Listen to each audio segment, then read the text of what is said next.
first I was relieved that it wasn't going to explode. Gary Huggins cues up a recent discovery. It hasn't been seen in decades, and it was missing for so long that many didn't even know it existed until it turned up in an Omaha parking lot. Film that nobody's seen in at least 50 years, if not 100.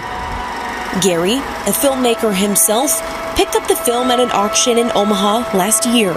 A distributor that had been in Omaha for decades, that had gone out of business a while ago, and this auction house had some of their films, and so I drove up just for that, just to see what was up there. The stack was $20. It was the best 20 I've ever invested, for sure. 80% of all silent movies have been lost, including about half the movies Clara Bow was in. C'est un secret pour aucun fan de cinéma et surtout du vieux Hollywood. Il existe des dizaines de milliers de films perdus à tout jamais, égarés ou malheureusement détruits par des incidents. Il arrive parfois qu'on retrouve une bobine de film datant de plus de 100 ans sous la poussière d'un entrepôt oublié et voilà, un film renaît avant d'être remasterisé et présenté à nouveau. Ce genre de découverte, c'est rarement des films avec Gloria Svensson, Norma Shearer, Lillian Gish ou encore Mary Pickford. Je vous prépare d'ailleurs un épisode hors série de close-up dramatique sur les films perdus parce qu'il y a des histoires assez étranges sur quelques films. Ça peut être intéressant d'en parler. Mais la semaine dernière, j'ai vu passer dans mon fil d'actualité une nouvelle vraiment curieuse. Tout commence à Omaha, dans le Nebraska, aux États-Unis, à l'été 2023. Sur un stationnement, il y a, à ce que je comprends, une genre de vente de garage qui peut ressembler à une enchère aussi pour certains lots. Près du mur, il y a environ 9 palettes sur lesquelles des dizaines et dizaines de boîtes sont posées l'une par-dessus les autres.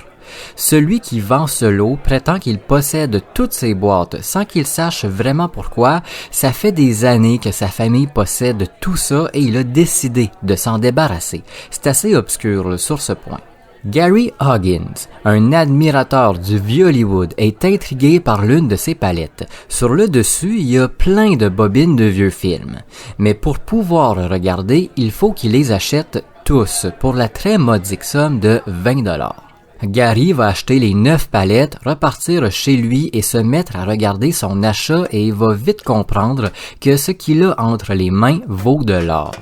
Il a entre ses mains des bobines originales de films qui datent de l'ère du muet. Quand je vous disais qu'il aimait le cinéma, il aime tellement ça qu'il a chez lui un projecteur sur lequel il peut projeter les films à partir de bobines. Avec beaucoup de délicatesse, il va placer un à un les films sur son projecteur et se rendre compte que certains sont considérés comme perdus. Il y en a un qui attire particulièrement son attention, The Pill Ponder, un film avec Clara Bow, méga star et sexe symbole du muet.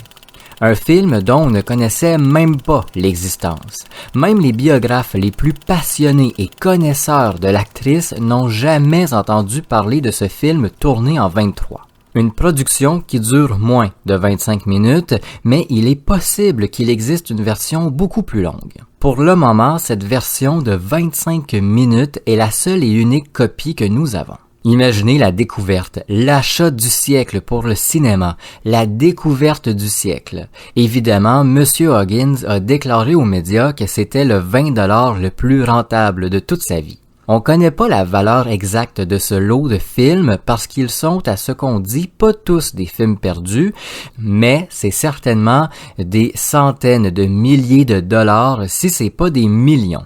Quelle autre découverte peut-on faire dans ce lot?